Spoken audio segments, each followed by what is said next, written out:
Parliament के मुश्तरका इजलास में आज क्या नया होने जा रहा है हम आपके सामने रखेंगे। आज सदर मुमलिकत आसिफ अली जरदारी दोनों ऐवान ज़ेरी और ऐवान बाला के मुश्तरका इजलास से दूसरी बार खिताब करने जा रहे हैं और आज 3 बजे मुश्तरका इजलास पार्लियामेंट में ये शुरू होगा, जिसमें तमाम जो इदारों के सरबराहान हैं उनको इन्वाइट किया गया है। मुख्तलिफ ममालिक के सफ़ीर जो हैं वो भी इस आज के मुश्तरका इजलास में शिरकत करेंगे। सिर्फ सेलेक्टिव लोगों को दावतनामे पहुंचाए गए हैं। मीडिया नुमाइंदगान की महदूद लिमिट में जो है वो दाखिले की इजाज़त दी गई है। लेकिन इससे पहले जब सदर मुमलिकत आसिफ अली जरदारी ने पहले ऐवान से खिताब किया था तो अपोजिशन तहरीक इंसाफ और मुख्तलिफ जमातों ने जो है प्रोटेस्ट किया था और आज भी एहतजाज की तैयारियां मुकम्मल की गई है। और पिछली जो जब तकरीर हुई थी आसिफ अली जरदारी की, उसमें हमने देखा था कि जमशेद दस्ती के साथ मुख्तलिफ रहनुमा पीपल्स पार्टी के कत्म गता हो गए थे।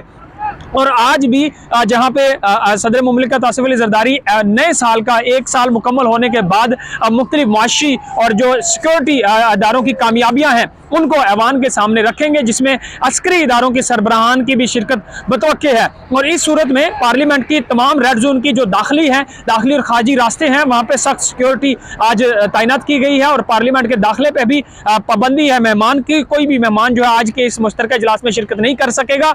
लेकिन तमाम जो ऐवान ज़ेरी और ऐवान बाला के जो अरकान होंगे, मेंबर्स होंगे, वो इस ऐवान में आज शिरकत करेंगे, जहां पे अपोजिशन ने कोशिश की है कि मौलाना फजलुर रहमान जो उम्रे की अदायगी के बाद इस वक्त मुल्क में पहुंच चुके हैं उनकी खिदमत हासिल की जाए और एक मजबूत प्रोटेस्ट जो है वो रिकॉर्ड कराया जाए। लेकिन वहाँ जहाँ पे सदर मुमलिकत खिताब कर रहे होंगे, जहाँ पे अस्करी इदारों के सरबराहान मौजूद होंगे, जहाँ पे मुख्तलिफ मुल्कों के सफ़ीर मौजूद होंगे, उनके सामने क्या अपोजिशन इस प्रोटेस्ट के जरिए क्या अपना इमेज बिल्ड करेगी जिसको हुकूमत जो है नामुनासिब करार दे रही है। लेकिन आज जो होने वाला जो मुश्तरका इजलास है यहाँ पे इंतहाई अहम डेवलपमेंट्स होने वाली हैं, जहाँ पे सदर मुमलिकत का खिताब तो होगा लेकिन अपोजिशन वहाँ पे किस तरह अपने एहतजाज को रिकॉर्ड कराती है और फिर दूसरे मुल्कों के सफ़ीरों के सामने क्या पैगाम देती है, ये देखना बाकी होगा।